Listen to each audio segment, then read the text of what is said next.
The miracle doctor won't be a kept man. My heart belongs ashore. Chapter 511. As soon as the flower girl shouted, Sean's men immediately started shooting with the firearms they had with them. Yvonne noticed at that moment that they were using special firearms. Not only could they harm people with bullets, but they could also burn them with fire. The corpses were soon engulfed in flames as they gathered in the middle. Why didn't the flower girl attack them herself? Yvonne asked curiously. She wants to protect the power of the spirit summoning flag. Does that mean that Qasim wanted the corpses to consume the power of the flag? Yvonne quickly asked. Kiran nodded. Ow! Qasim screamed again and jumped up, shooting red bears at the men with firearms. The flower girl dared not back down, so she waved her flag rapidly. Her attack was even more powerful than the last one as she continuously shot out red waves. Qasim seemed to have gotten stronger too. His red beams were about to destroy her. Clang, clang, clang! The rattled drum in the flower girl's hands made sounds. The dull sound made everyone dizzy and nauseous. When Yvonne leaned into Kiran's body, he tapped her pressure point so that she would not hear the sound. She felt better now, but her heart was still churning. Kiran was secretly shocked. The exorcists of Westbrook were full of surprises. He did not know that a weapon like that existed. However, things took a turn for the worse. The rattling sound did not hurt Qasim or that she felt better now, but her heart was still churning. Kiran was secretly shocked. The exorcists of Westbrook were full of surprises. He did not know that a weapon like that existed. However, things took a turn for the worse. The rattling sound did not hurt Qasim or the corpses at all, and it only made the shooters dizzy and nauseous.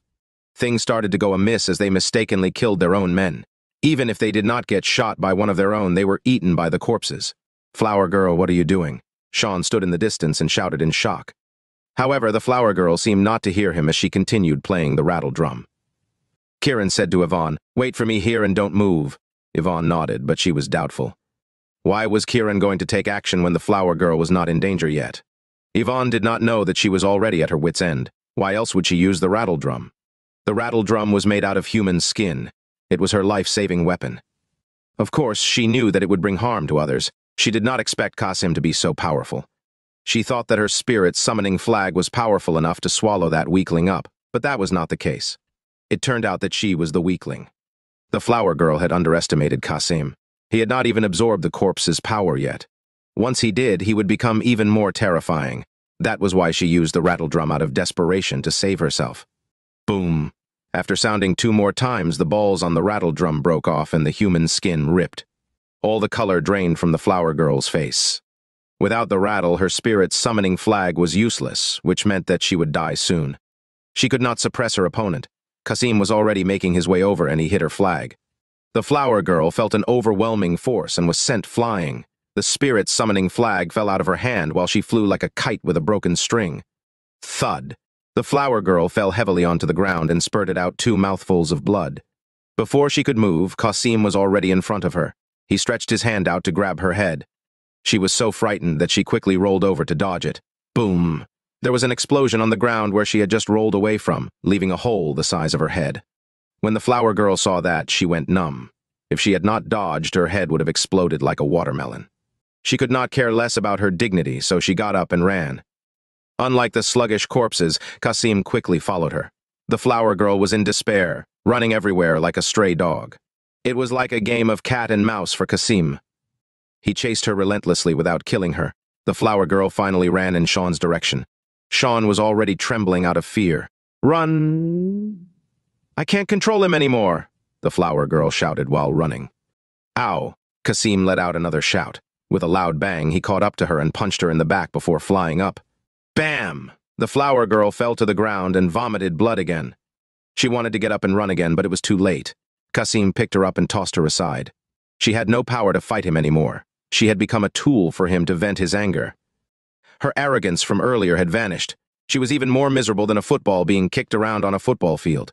How could she be as confident as she was just now? Even her charming face had lost its charm. If not for her cultivation skills, that fall would have killed her. Sean was trembling in fear as he stumbled back. He even fell and injured his head as if Qasim had tortured him. Kiran came face to face with Sean and asked with a smile, Sean, did Qasim hurt you? Hearing his words, Sean almost coughed up blood. Qasim did not hurt him. He just fell, okay? However, saying that he fell was even more embarrassing. He ignored Kiran's taunting and continued running. "Sean, what about them?" Kiran shouted, pretending not to notice that he was trying to escape. Sean was so angry that he did not even bother paying attention to him. Nothing was more important than his life. However, Sean was secretly hoping that Kiran would die. If the flower girl was no match for him, Kiran did not stand a chance. He could not wait for Kiran to die. Once all the witnesses were dead, he could still keep his dignity. The flower girl fell again, so she used all her strength to get up and run, but she ended up face to face with Kiran. She was shocked to see him come her way, but she still shouted, "Run! You're walking into a death trap!" Kiran ignored her. The flower girl was furious. "Even I can't fight him. You're digging your own grave." Kiran still ignored her as Qasim charged toward them. Chapter 512. When the flower girl saw Kiran so determined to rush over, she could not be bothered to persuade him. She was more concerned about Qasim chasing after them from behind. She was afraid of being beaten to death, so she ran. Kiran was standing in the distance. He could tell from the intense atmosphere that Qasim was very powerful. As he got closer, Kiran felt his body being locked in place by a chilling current. He felt like he was freezing. The icy cold air surged forth, accompanied by a wave of murderous aura. If he had not prepared beforehand, he would have been forced to retreat. Kiran frowned deeply. The coldness in Qasim's body was not just from his murderous aura. Even if the aura was condensed, it would not be this intense. Then, a pungent smell assaulted Kiran's senses. Inhaling just a little bit gave him a headache and made him nauseous. He felt fear rise in him instinctively. It wasn't that he was afraid of Qasim himself. It was more of a primal instinct. Huff. Kiran exhaled to resist the smell. Suddenly, he realized his breath was turning to ice, not the usual water vapor that appears when you exhale warm breath in the cold winter air. He was shocked to see that he was breathing out ice crystals. At that very moment, he finally understood why the flower girl ran away. However, he was nothing like her. Kiran was not afraid. On the contrary, there was a gleam in his eyes that exuded confidence. He slowly condensed the aura in his body, making it stronger like turbulent waves. The flower girl, who had run dozens of meters away, suddenly felt the pressure on her body double. She stopped in her tracks and turned around. To her surprise, the powerful Qasim had stopped. Kiran was standing in place without moving. The flower girl was even more surprised to see that Qasim was starting to retreat.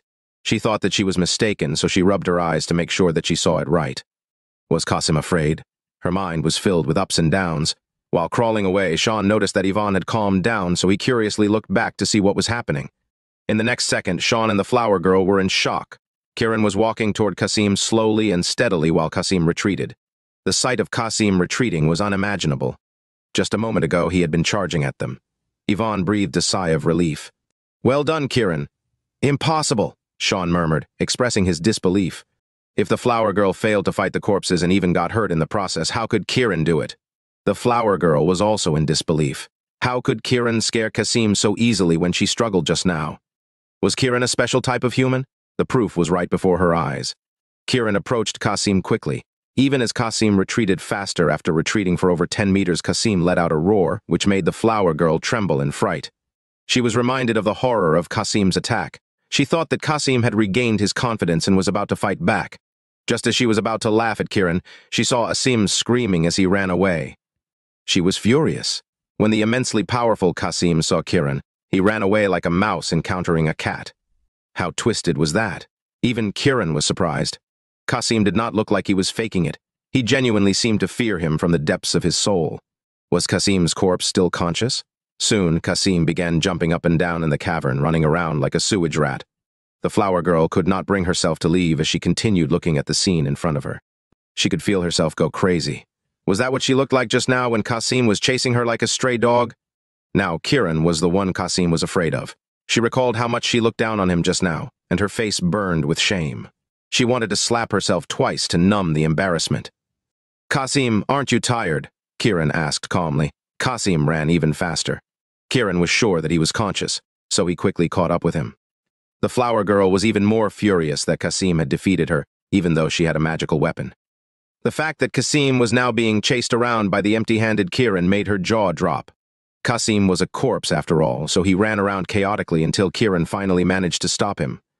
Bam! Kiran's simple but brutal punch landed on Qasim's body and knocked him down. The flower girl covered her mouth, but her shock did not end there. Soon Qasim was put in the same situation she was in earlier. He was being thrown around like a ball, getting beaten up mercilessly. Kiran was too violent. His power was out of this world. He was awesome. Instantly, the whole place turned into rubble and dust, with deep pits on the ground. Is he human? Sean asked Yvonne in a low voice. He's my husband, Yvonne responded proudly. She was also doubting whether Kiran was human because he was simply amazing. Boom! The tyrannical Qasim had his right arm broken by Kiran. By the time Kiran killed him, all his limbs were broken. Now, it was like déjà vu. Qasim wanted to escape, but he had nowhere to run. He was like a child in front of Kiran, perhaps even a lame cheetah. No, he was even worse than a lame rabbit. He had no speed, nor did he have the courage to get angry. Wham! Kiran grabbed Qasim by his clothes and threw him onto a boulder, turning it into debris. Qasim had no power to fight back. It was a terrifying sight. Kiran's eyes relaxed. He turned to Yvonne and the others, saying, "Don't just watch. Come down here." The three of them were stunned. Kiran dragged Qasim to the cave, leaving a long, bloody trail behind him. The blood coming from the corpse was the blood of the devil's flower. None of the three responded. "Come down now. We'll finish it up and go back soon," Kiran said in a dissatisfied tone while looking at the flower girl. When she heard that, she almost collapsed. It was as if Kiran was the real exorcist of Westbrook, not her. She looked like an amateur compared to him. Soon, Yvonne and the others quickly ran to him. The three of them soon got to the bottom. The flower girl watched as Kiran dragged Qasim like a farmer pulling a vegetable out of the ground. When she looked at Kiran, his face was calm. He looked as if he could not wait to get the job done so he could go home, eat, and sleep. However, Qasim was not actually a vegetable. She was so angry that she wanted to grab Qasim and ask if he was still the same Qasim as before. Kiran dragged him to a boulder, tossed him there, and stepped on top of it. Qasim was like a frightened little bird, not daring to move. He actually looked like a corpse now. The flower girl wanted to crawl into a hole in humiliation. Her dignity was in shreds because of Qasim, but Kiran easily tore him to pieces. At that moment, she only had one thought in her mind: to obey Kiran's orders. Disobeying a master was a crime, and she did not want to make any more mistakes. Kiran looked at the three of them and asked Sean, "What's going on in the Blood Cavern?" Sean's face was pale. His clothes were torn in many places, and he no longer had the pride and contempt he had before. He nervously shook his head and said, I don't know." Kiran was disappointed at his answer. He forcefully kicked Qasim and said, "Stop playing dead and tell me why you came here." Everyone was shocked. Could the corpse understand humans? "Stand up straight," Kiran kicked him and ordered. The dead-looking Qasim actually got up and stood before Kiran. He looked like a student being punished by his teacher, lowering his head and apologizing for his mistakes. "What is there in Blood Cavern?" Kiran asked coldly. "There's a vitality source," Qasim quickly responded. "What's a vitality source?" Kiran grew curious. "It's a power that can revive the dead." Kiran frowned and turned to Yvonne and the others. "Have any of you heard of it?" All of them shook their heads. Kiran looked at the cave. He could not see what was inside the dark cave, but all he could smell was the unpleasant stench of blood. "That's the smell of the blood people used as a blood sacrifice," Qasim explained. "Have you been in there?" Kiran asked. Qasim shook his head. "How do you know there's a vitality source?" Kiran raised his eyebrows to express his doubt. "My father said so." "How did he find out?" Shimada told him. "Shimada?" Kiran was reminded of the inhumane monster he tore to pieces. "Our family's money was given to us by the Solarians. They made us rich to earn more money for them. I don't know much about Shimada, but he nourished our family with the devil's flower and told my father that there's a vitality source here," Qasim explained. Kiran frowned. He did not believe in the so-called vitality source, and he felt that Barak had been deceived. Sean and the others were in a state of confusion. Who were the people interested in such a terrifying place? What did he mean by blood sacrifice? These thoughts appeared in Kiran's mind. The so-called blood sacrifice was the act of using blood to worship the heavens, symbolizing respect for their god and a desire to gain favor. Shimada was someone who had obviously died a while ago, yet he still managed to come back to life and even speak. That was the result of the blood sacrifice and gaining nourishment from the gods. That was why they called it a vitality source. Kiran glanced around him. The basin was the perfect place to gather dark energy, and it also happened to be a good place for blood sacrifices. How could a dead man hold such power? Could it be that the Solarians were keeping an eye on Maui and their plans? The more Kiran thought about the Solarian ninjas, the more plausible it seemed. Even without going further down, Kiran could guess that it was part of the Red Dragon Jade. He did not go down because Sean and the others might have evil intentions if they found out about the Dragon Jade, especially when the people in Solara were keeping an eye on this place. Kiran pondered for a moment and looked at Qasim. "Where is the charm of the zombie spell?" Qasim shook his head hesitantly. "I've never seen the charm. I don't know where it is." "You don't know?" Kiran questioned. "My father said that it was stolen when the Devil's Flower was planted, so it went missing." Missing? Kiran was even more puzzled. How did the poison grow for so many years without the charm? Kiran was filled with doubts. He had no idea what was going on. Qasim nodded. "That's right. Who's controlling your father's soul?" Kiran asked. Qasim was obviously not prepared to answer his question. He subconsciously grabbed one of the pendants on his chest. Kiran saw a crystal sun pendant on his chest. It was filled with dark energy because Qasim had turned into a corpse. He grabbed it and felt a cold sensation on his hand. It was as if a powerful force was hidden inside the pendant with great fear. "Barak loved you very much. Even after he died, he wanted to help you so much that he gave up reincarnation to stay here with you," Kiran told Qasim emotionally. Qasim was taken aback. He did not expect Kiran to see through it. "Who taught you the soul relocation formation?" Kiran asked. "Shimada." "Shimada again?" Kiran's expression was grave. Qasim nodded. "I don't know how to control it." Kiran was suddenly interested in Shimada, the ninjas, and Yasuda Corporation. Since Barak doesn't want to reincarnate, he can just disappear into ashes. Crack! Kiran applied force to it, and the crystal pendant in his hands turned into powder. They heard Barak's screams. Although Qasim was already a corpse, he still trembled in fear. Kiran let go and scattered the crystal fragments in the air along with Barak's soul. Barak had made many plans during his lifetime, but he never planned to have his ashes scattered here. In Kiran's eyes, Barak deserved to die like this. Cruel men did not deserve riches. Those who harmed the people of Maui deserved to die, and those who worked with the Solarians deserved to die as well. To have their souls scattered was already a merciful punishment. Little did he know that in Solara a man in black was vomiting blood at that very moment and teetering on the brink of death. "Little kid, I'm going to kill you," the man growled and immediately ordered people to go to Dragon's Land. Oblivious to the events unfolding there, Kiran said to Qasim, "Right now, you have two options." Chapter 514. What options? Although Qasim was a dead body, he was still eager to know. Kiran was intrigued by this corpse under the zombie spell, but he suppressed his feelings and said, "First, I slap you to death." Qasim shrunk his neck in fright and took 2 steps back. Yvonne and the others were shocked. They were not expecting Qasim to be scared of dying when he was already a corpse. Kiran was absolutely twisted for making a dead person scared. "Second, you listen to me and stay here." Kiran pointed toward the Blood Cavern. "Stay here?" Qasim was taken aback at first, but he quickly nodded. "Okay." Thud. He kneeled before Kiran, shocking Yvonne and the others once again. Kiran could command the dead. How awesome was that? Why would he leave a corpse in here? What was he thinking? Kiran shot Yvonne a glance, startling her. Kiran took out a silver needle, grabbed Yvonne's hand, and lightly pricked her middle finger. Yvonne frowned in pain, but she did not make a sound. Kiran gently squeezed her hand, and suddenly a stream of blood shot out from Yvonne's fingertip. She was still frowning in pain as the blood spurted on Qasim's body. Kiran pricked his hand too, dripping more blood on Qasim's body before he drew an evil-repelling talisman. After completing it, a red light entered Qasim's body and merged with him. Qasim's body turned red, and he looked at Kiran like a loyal subordinate waiting for orders. "If you stay here and don't let anyone destroy it, I'll let you live, or else." Kiran did not have to finish his sentence to get the message across. "Yes, sir." Qasim kneeled and obeyed Kiran like a loyal servant. "Leave!" Kiran kicked him, sending him hurtling through the air.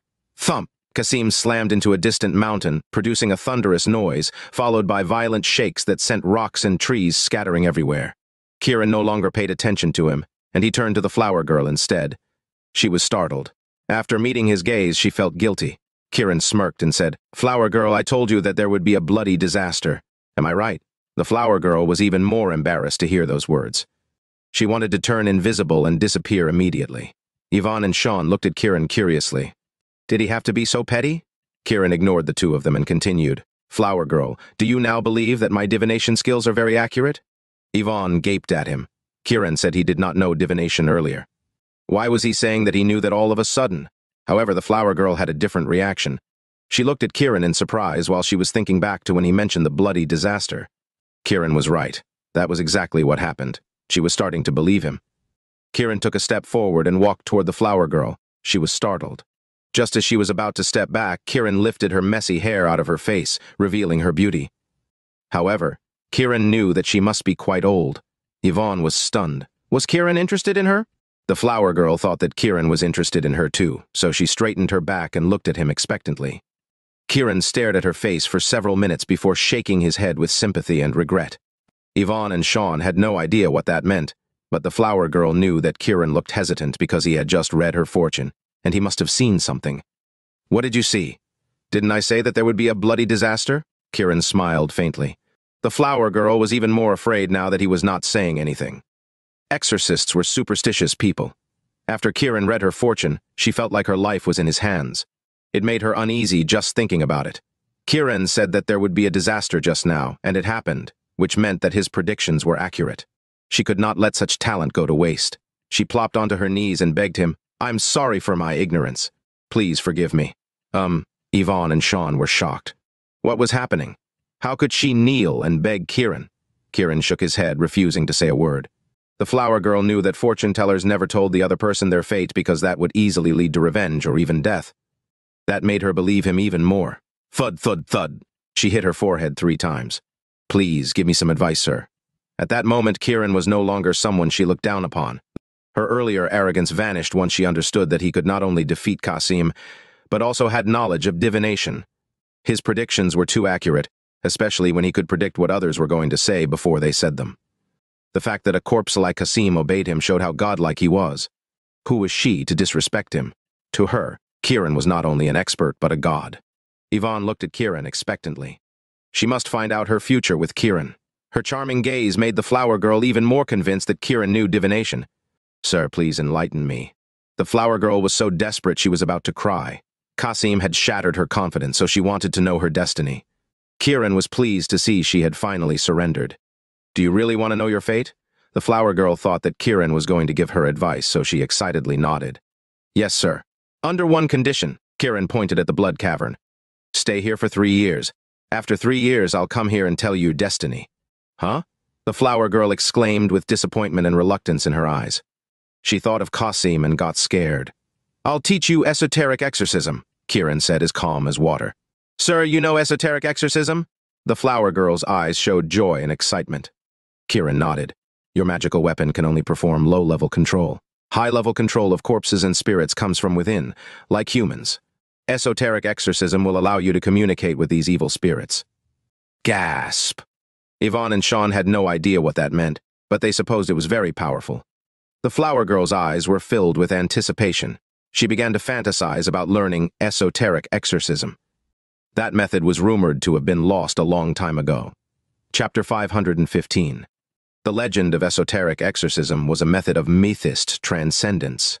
Westbrook's exorcism was a coercive method that used the corpse's lingering attachments from their past lives to manipulate them into leaving. However, esoteric exorcism allowed the souls of the deceased to be transcended, making them willing to accept the future of their fate. These were 2 different methods indicative of different levels of attainment. The esoteric exorcism method essentially led the deceased to accept their fate willingly, while the Westbrook exorcism method relied on the deceased's lingering attachments. The flower girl looked forward to Kiran teaching her that method. Since the powerful Qasim was here, she could practice on him. If she trained well, she would become a powerful manipulator, even climb up to become the top exorcist in Westbrook. She was willing to do it. "Sir, I'll stay here for 3 years, the flower girl agreed. Kiran was pleased. He said to her, "Aren't you afraid of Qasim?" The flower girl nodded.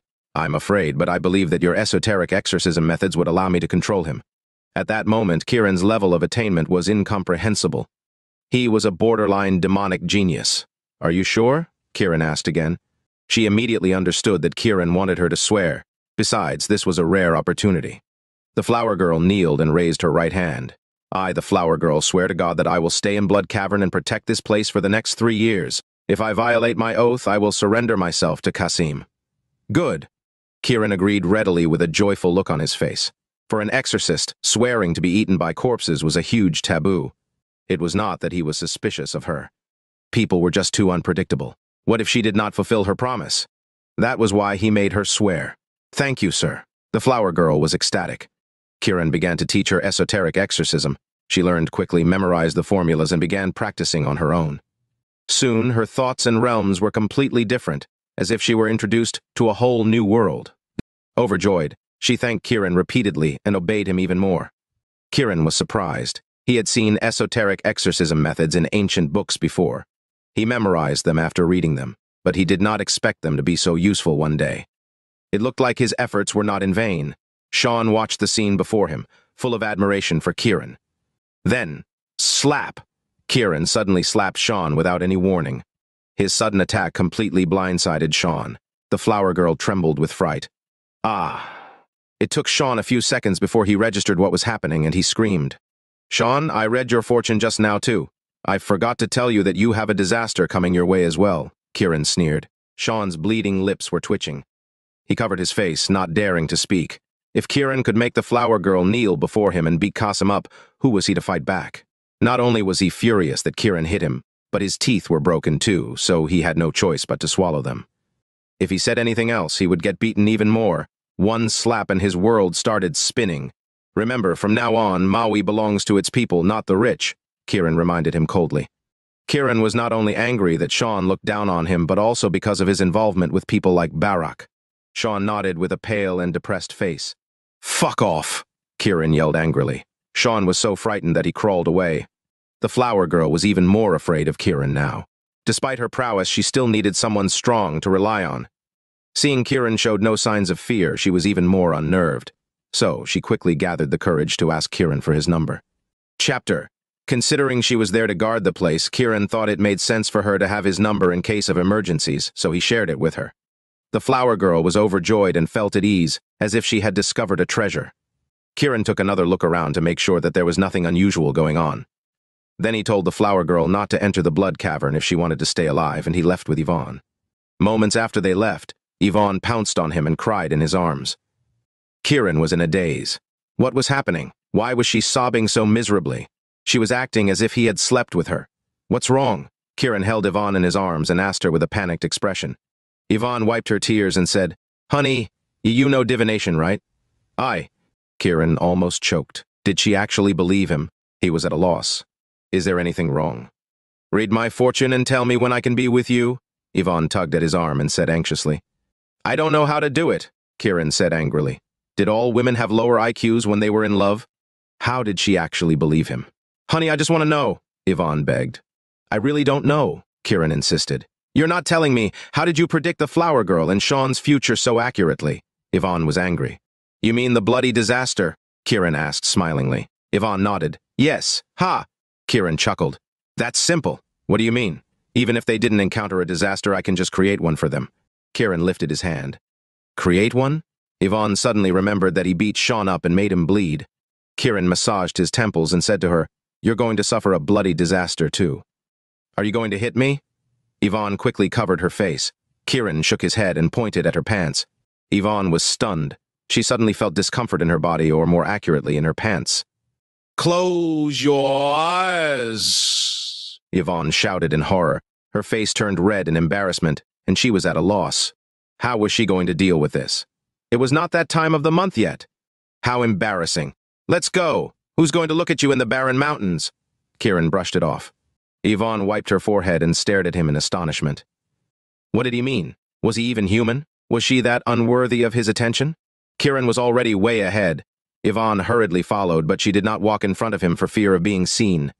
Kiran walked for a while and realized that she was walking too far behind, which made him anxious.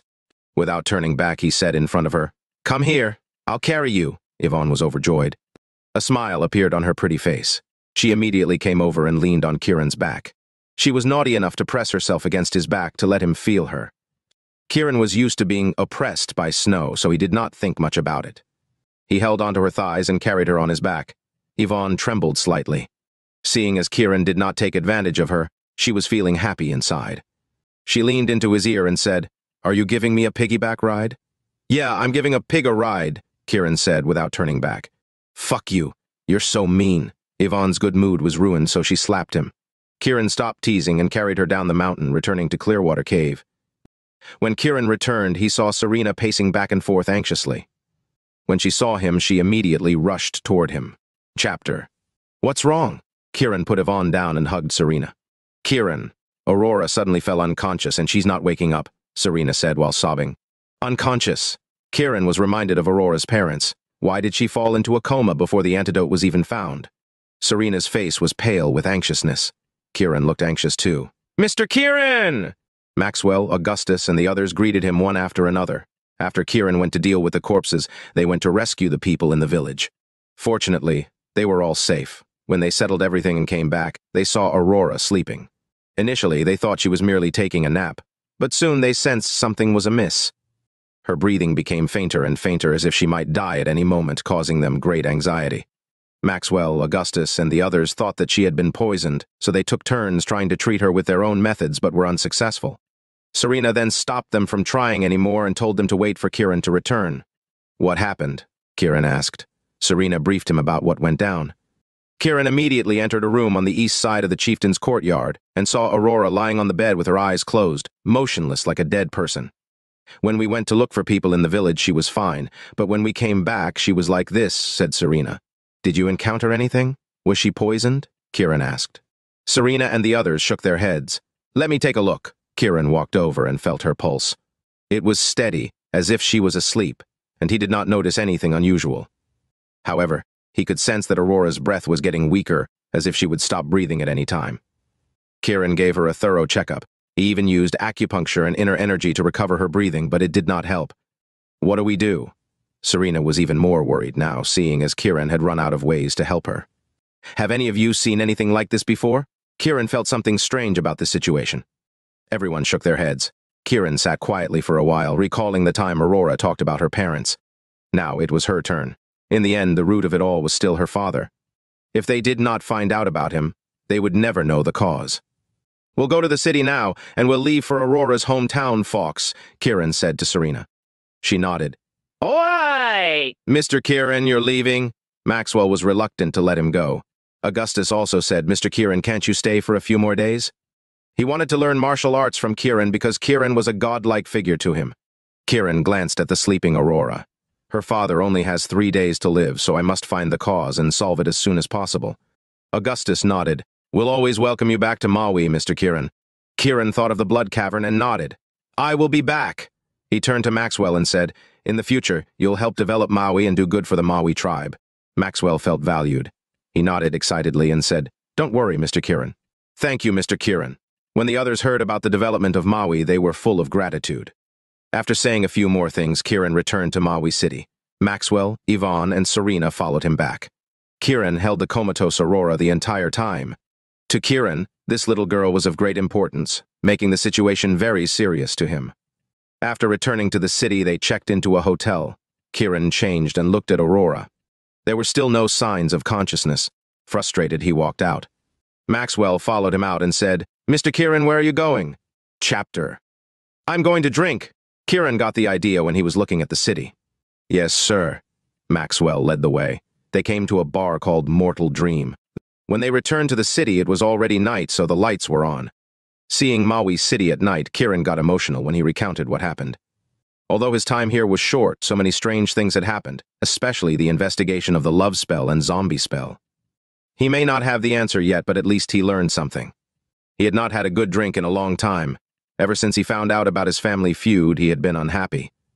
When they entered the bar, there were not many people inside. The bar was a place for people to get drunk late at night, but it was not that late yet, so there were only a few people there. The two of them sat down in a secluded corner and ordered a few bottles of hard alcohol. Maxwell could sense that Kiran was feeling down, so he must be in need of something strong. Mr. Kiran, how about we take 3 shots first? Maxwell asked. Kiran nodded. In Maui, the first 3 shots are important. The first is for life, the second is for yourself, and the third is for death, Maxwell explained with a grave expression. Kiran did not ask for the details and just gave him a slight nod. Maxwell filled up the 3 cups to the brim. Kiran did not wait for him to speak. He simply picked them up and drank them all. Maxwell was shocked. They usually only drank the middle cup. I'm the one who decides my life or death. My fate is up to me, not the heavens, Kiran said calmly and domineeringly. Maxwell was moved by Kiran's spirit. Mr. Kiran, Maui has a special toast. Tell me. Maxwell raised his glass and said, Heaven's love for me is like that of my parents. I honor the eternal azure of heaven. Kiran smiled at him. He liked his toast very much. Maxwell lifted his glass and looked at Kiran with pride. The love of Maui will last for eternity. He tilted his head back and downed the drink boldly. That's right. Kiran felt better after hearing Maxwell's pledge of loyalty. To live as an eternal hero and to die as a hero for eternity. All hail, Mr. Kiran. Maxwell admired Kiran and clinked his glass with him. They both downed the glass in a single gulp, two people, full of energy and alcohol in them. Although there were not many people inside, the two of them, especially Kiran, quickly caught the attention of others. He sat there with a commanding presence, yet also carrying an air of reverence that kept him untainted by worldly matters. Many beautiful Maui women shot seductive looks at him, but Kiran turned a blind eye to them.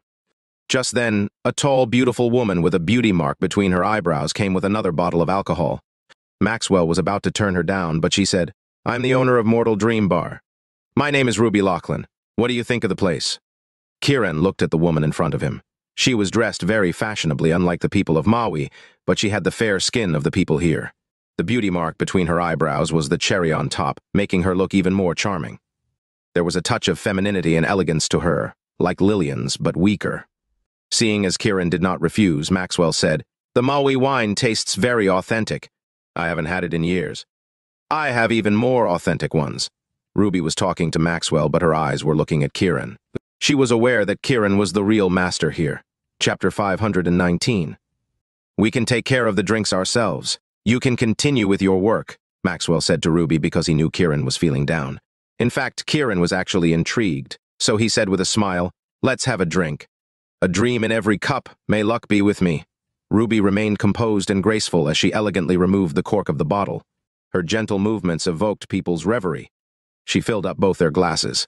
Kiran picked it up and smelled the alcohol. His face was full of smiles. It was good stuff, smelling as beautiful as Ruby. Seeing as he was not drinking, Ruby poured herself a glass. "I'll drink with you, sir." Ruby boldly raised her glass and said, "Bottoms up as a sign of respect." The alcohol entered her mouth, making her look even more charming. Kiran and Maxwell drank too. Kiran put the glass down while the taste lingered in his mouth. He liked the wine very much. "May I ask what kind of wine this is?" "This is Maui's Mortal Love Wine." "Mortal Love Wine?" "Your partner here just told you about the first 3 glasses in Maui. The first glass is a toast to life, the second is for yourself, and the third is to toast death. They're toasts to mortality. The Mortal Love Wine is a women's wine. When a daughter is born, her parents will make a bottle of this wine. A woman only has one bottle in her entire life. When she grows up, she will give it to her love to seal their destiny. That's why it's named the Mortal Love Wine. When I saw you just now, I really wanted to offer you this fine wine. I hope you accept my kindness." After saying that, Ruby put down the wine and left without waiting for Kiran to respond. Kiran smiled. "No wonder this tastes so good." Maxwell looked at the wine glass and smiled. "I didn't think that I would be able to drink such fine wine in this lifetime." "It's all thanks to you, Mr. Kiran." "Is there poison in this wine?" Kiran asked with a smile. "There's nothing wrong with it." "It's—" Maxwell paused abruptly. "Some acts of kindness aren't meant to be accepted." Kiran shook his head. He thought of Yvonne and the love spell. Maxwell smiled and said, "Drinking the Mortal Love Wine symbolizes a commitment in the man's heart to be in a relationship with the woman."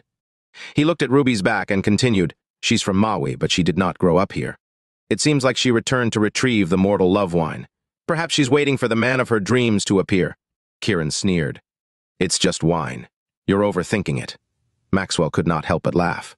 "I don't feel sad about not being with Fiona and Zara now. I don't deserve them at all. Women would never like a man like me." Kiran poured another glass. "Yeah, right. Mr. Kiran, see how Ruby is looking at you. What do you think would happen if I leave?" Maxwell asked smilingly. Kiran thought that he was joking, but he still looked over. Ruby had just returned to the bar and was looking at him seductively. Kiran held the glass of Mortal Love Wine in his hands awkwardly, not knowing whether he should drink it. Maxwell smiled without a word. Kiran did not drink it. Women were the last thing he wanted to get close to, especially now. Plus, he may never return to Maui ever again. As for the Blood Cavern, the flower girl and Qasim may never leave the place. Kiran did not want people to know about the place. To not get sentimental, he had to be merciless. The wine was beautiful, but it was poisonous. Seeing as Kiran was hesitating, Maxwell suddenly acted tough by pretending not to know about anything about romance. He poured himself a drink and said, "Amidst fine wine, let's revel to our heart's content and enjoy what life has to offer." Hearing his words, Kiran realized that since he came to drink, he should just drink as he pleased. He was drinking for himself, not for anyone else. Besides, the wine would go to waste. He picked up his glass and drank. The wine tasted exquisite, and they kept drinking one glass after another. Maxwell had great admiration for Kiran now. He wondered when he would see Kiran again after he left. Looking back on the days they got to know each other, from enemy to loyal follower, he admired him even more. Ruby's gaze inadvertently kept looking in their direction. When she saw them drinking heartily, she smiled like a happy wife. Without realizing it, they finished the entire bottle of wine. The other wines could not compare, so they stood up and left. Just then, there was a sudden commotion. "You should be honored to drink with me. Don't be so shameless. Don't you know your place in a bar like this? Get off your high horse. You should be grateful I fancy you. If you don't drink with me, I'll close your business down." Several drunk young men were harassing Ruby. Ruby did not want to talk to them, nor did she want to drink with them, so she refused. After getting their egos hurt, they started making a commotion and threatening her. The whole bar was in an uproar, attracting everyone's attention. "Isn't that Reggie Zimmer?" someone whispered after recognizing him. "Zimmer?" Kiran's eyes fell upon Reggie's face and noticed his similarity to Sean. When he realized he was Sean's son, his eyes turned cold. "Mr. Zimmer is rich and powerful. I'm afraid she's in trouble. Everyone has to listen to Mr. Zimmer in Maui. Who would dare provoke him? Ms. Lachlan should just say yes to a guy like him, or else she would be doomed." While gossiping, many of them sighed. When Reggie heard their talk, he got even more confident. His eyes were filled with triumph. Kiran looked at the arrogant and overbearing Reggie with a slight smirk. After knowing that he was Sean's son, he did not make a move instantly. He wanted to see what he would do. The entire bar was buzzing, but no one dared to come forward and help her. Reggie got even more unscrupulous, so he sneered, "Ruby, I don't mind even if you're not from Maui, but if you are, you should be a free-spirited woman, which I don't mind too." Reggie looked around the bar. "How much money can this shabby bar make in a year? Why not come to me? I'll give you a lifetime of money." Ha ha. After that, Reggie let out an obscene laugh. The people around him had lewd looks in their eyes. They understood what Reggie meant. Thud! Suddenly, one of his men took out a case and placed it on the table. Chapter 520. Whoosh! Everyone turned to look at the case. Knowing that everyone was curious about it, Reggie had a smug look on his face. He purposely kept his hand on the case and looked at everyone, whetting their curiosity. Kiran glanced at Ruby's calm face. It seemed like she knew that there was money inside, but she was not moved. Snap!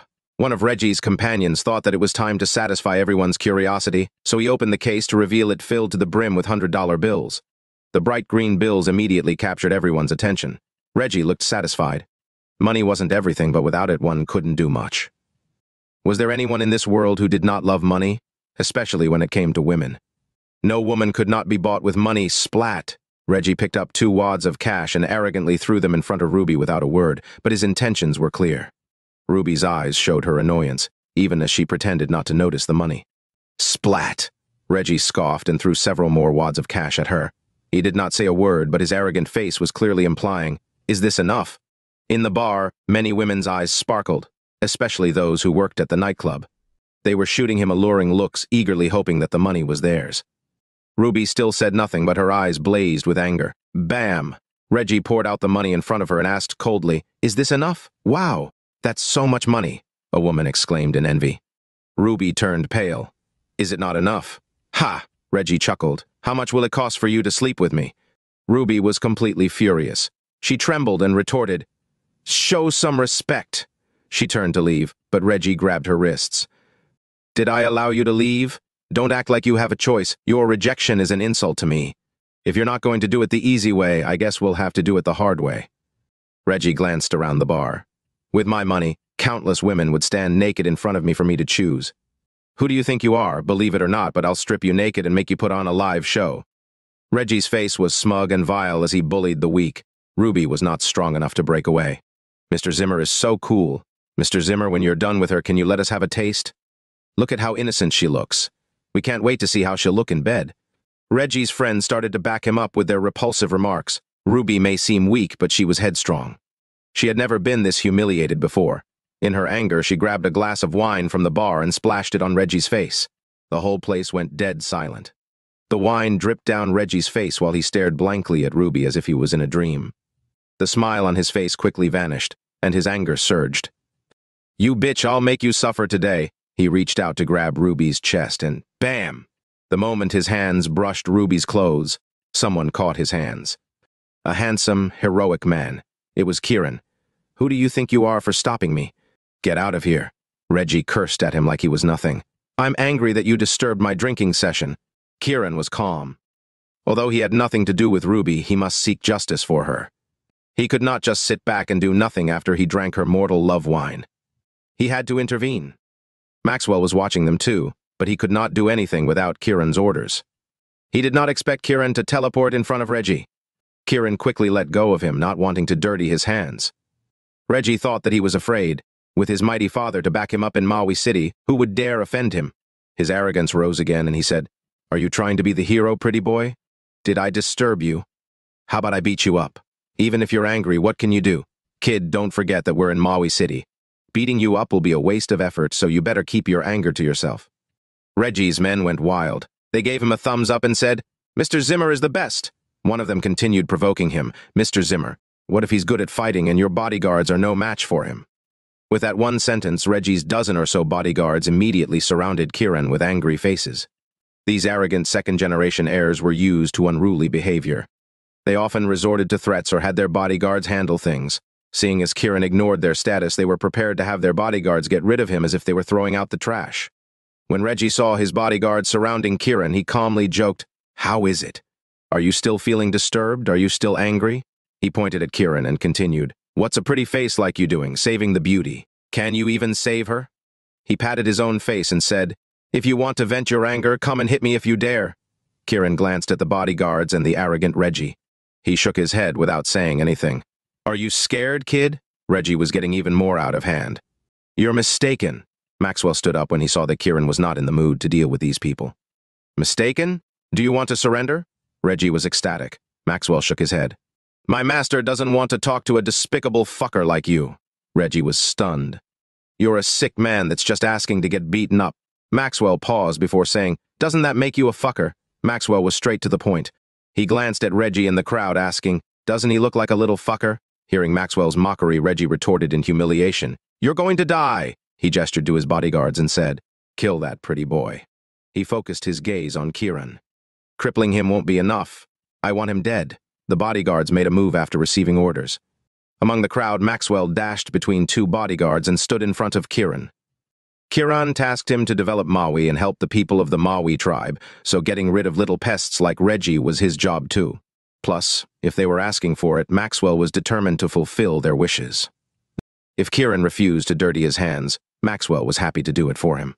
"Castrate Mr. Zimmer and break the limbs of everyone else. Tell his father to come to plead guilty." After that, Kiran left the circle of bodyguards and returned to his seat.